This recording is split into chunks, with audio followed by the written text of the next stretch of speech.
Alkyl halide लिया है उसमें अगर हिंड्रेंस है तब आपका हॉफमैन प्रोडक्ट बनेगा। आपने जो बेस लिया है उसमें हिंड्रेंस है तब आपका हॉफमैन प्रोडक्ट बनेगा, वहां पर सेटजेफ प्रोडक्ट नहीं बनेगा। गुड मॉर्निंग स्टूडेंट्स, तो आज हम पढ़ेंगे Saytzeff rule and Hofmann rule के बारे में। तो सेटजेफ रूल और हॉफमैन रूल जो है वो एलिमिनेशन रिएक्शन में यूज होता है।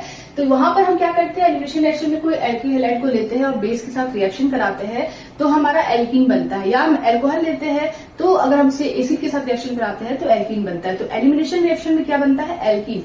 तो अगर आप कोई ऐसा एल्किल हैलाइड लेते हो जो सिमेट्रिकल फॉर्म में है, सिमेट्रिकल मतलब ये हुआ कि इस अल्फा कार्बन से जो हाइड्रोजन अटैच है जिस कार्बन से उसको अल्फा कार्बन कहेंगे, और अगर हम मिरर यहाँ पर रख दे तो दोनों तरफ जो कार्बन की संख्या है, हाइड्रोजन की संख्या है वो इक्वल है। तो इस तरह के हम एल्किल हैलाइड को बोलेंगे सिमेट्रिकल एल्किल हैलाइड या सिमेट्रिकल हैलोएल्किन। तो अगर हम इसे किसी बेस के साथ ले लेते हैं तो यहाँ पर एक ही तरह का एल्कीन बनता है, कोई भी डिफरेंट तरह का एल्कीन नहीं बनेगा, दो प्रोडक्ट नहीं बनेंगे, सेम एक ही प्रोडक्ट बनेगा। तो इसे हम बोलेंगे कि एलिमिनेशन रिएक्शन यहाँ पर हो रहा है, बट यहाँ पर कोई भी सेटजेफ रूल या हॉफमैन रूल हम फॉलो नहीं करते हैं। ठीक है, तो सेटजेफ रूल और हॉफमैन रूल आप कहाँ फॉलो करेंगे, चलिए वो देखते हैं। तो सबसे पहले यहाँ पर देखिए, यहाँ पर हमने लिया है 2-क्लोरोब्यूटेन। तो ये आपका स्ट्रक्चर कुछ इस तरह का होगा। ये हाइड्रोजन जिस कार्बन से अटैच होगा उसे हम अल्फा कार्बन कहेंगे, और उससे डायरेक्ट अटैच कार्बन को बीटा कार्बन कहेंगे, और उससे अटैच हाइड्रोजन को हम बीटा हाइड्रोजन कहेंगे।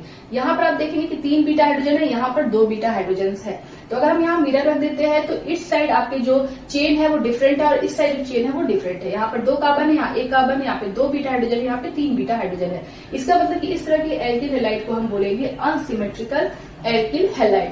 तो अगर ये केस अगर दिया हो, अनसिमेट्रिकल एल्किल हैलाइड दिया हो किसी बेस के साथ, तो यहाँ पर जो एलिमिनेशन रिएक्शन होगा वहां पर आप सेटजेफ रूल और हॉफमैन रूल को लगाते हो, फॉलो करते हो। ठीक है, सेटजेफ रूल और Hofmann rule unsymmetrical alkyl halide में यूज होता है। यहाँ पर आपका 2 तरह का एल्कीन बनता है, एक बनता है 2-ब्यूटीन, एक बनता है 1-ब्यूटीन। ठीक है, तो ये 2 तरह के जो एल्कीन बनते हैं आप जरा उसको ध्यान से देखेंगे कि इस वाले एल्कीन में सब्स्टिट्यूशन ज्यादा है। सब्स्टिट्यूशन का मतलब ये हुआ ये जो डबल बॉन्डेड कार्बन्स है, ठीक है, इनके पास जो हाइड्रोजन की संख्या वो कम है और CH3 ग्रुप ज्यादा है। यहाँ पर आप देखेंगे कि एक CH3 है, एक हाइड्रोजन है इस कार्बन के पास, इस कार्बन के पास एक हाइड्रोजन है और एक CH3 है, मतलब यहाँ पर सब्स्टिट्यूशन ज्यादा है। और यहाँ पर आप देखेंगे कि इस कार्बन के पास 2 हाइड्रोजन है, इस कार्बन के पास एक हाइड्रोजन और एक एल्किल ग्रुप अटैच है, मतलब यहाँ पर सब्स्टिट्यूशन कम है, यहाँ पर सब्स्टिट्यूशन ज्यादा है। सब्स्टिट्यूशन का मतलब समझ में आ गया ना आपको कि हाइड्रोजन को हटाकर वहां पर CH3 को रखा गया है।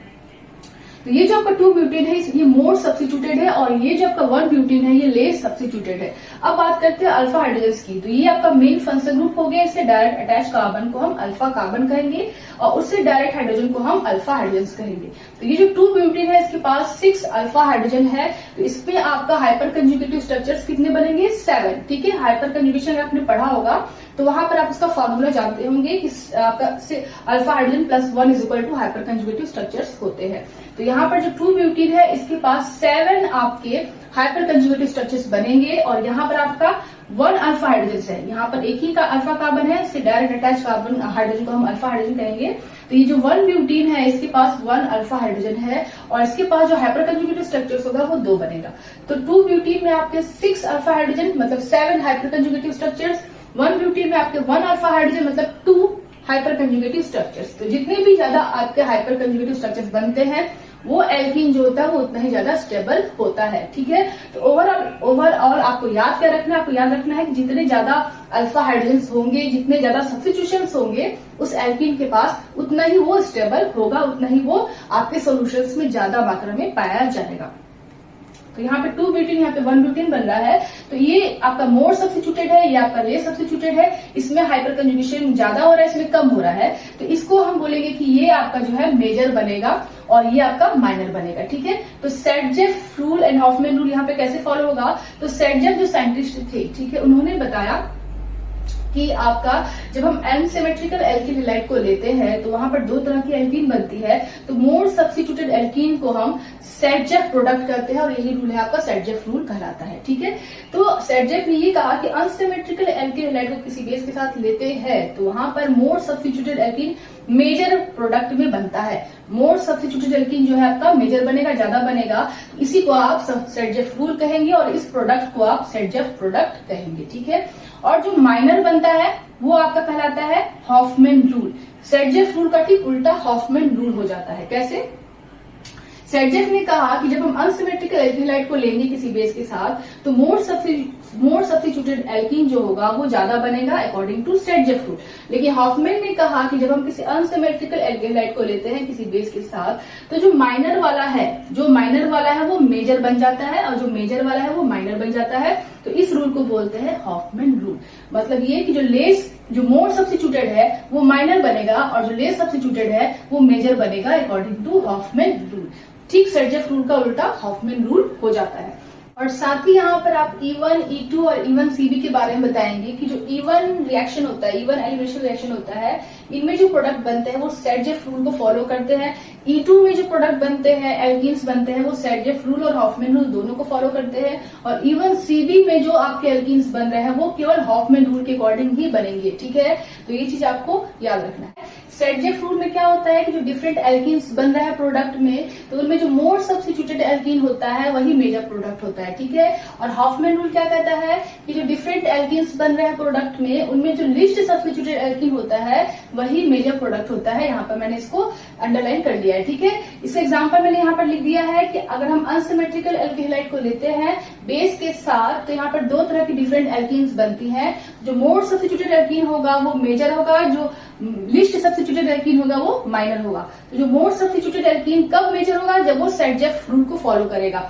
और जो लिस्ट सब्स्टिट्यूटेड एल्कीन कब मेजर होगा, जब वो हॉफमैन रूल को फॉलो करेगा। ओवरऑल लिस्ट सब्स्टिट्यूटेड एल्कीन जो होता है वो मेजर कब होगा, जब वो हॉफमैन रूल को फॉलो करेगा। और जो आपका मोर सब्स्टिट्यूटेड एल्कीन है वो मेजर कब होगा, जब वो सेडजेफ रूल को फॉलो करेगा। ठीक है, तो हॉफमैन और सेडजेफ रूल दोनों ही क्या है, दोनों में ही मेजर प्रोडक्ट को आप दिखाएंगे। इसमें मेजर प्रोडक्ट को आप लिस्ट सब्स्टिट्यूटेड दिखाएंगे, इसमें आप मेजर प्रोडक्ट को आप मोर सब्स्टिट्यूटेड दिखाएंगे। यहाँ पे मैंने समराइज कर दिया है, आप इसको नोट करना चाहते हैं तो नोट कर लीजिए।